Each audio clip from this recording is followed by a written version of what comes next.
Hi friends, welcome.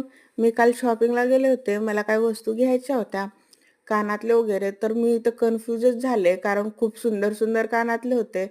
मला इथेच वेळ लागला आणि त्यासोबत छोट्या-मोठ्या दुसऱ्याही वस्तू घ्यायच्या होत्या. आणि मी एक मॅट्रेस घेतलेली आहे माझ्या दारात टाकायला.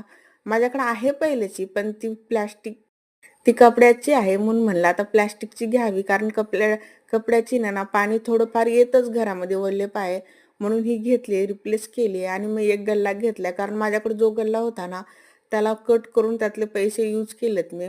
मग म्हणलं आता हा घ्यावा, कारण ह्याला कट करायचा प्रश्नच येत नाही. आणि बघू ह्या मॅट्रेसचं काय कसं होतंय, पाणी वगैरे येतं का घरात. आणि उन्हाळा चालू आहे, आईस्क्रीम वगैरे विकणारे दारात येत होते. मग ह्यांनी आईस्क्रीम घेतली, त्यातली एक आईस्क्रीम मला अजिबात आवडली नाही. असं वाटत होतं ह्यापेक्षा मी चांगली बनवू शकते. चला ट्राय करेल मी एखाद्या वेळेस आईस्क्रीम बनवणं. चला भेटू पुन्हा. बाय. बाय.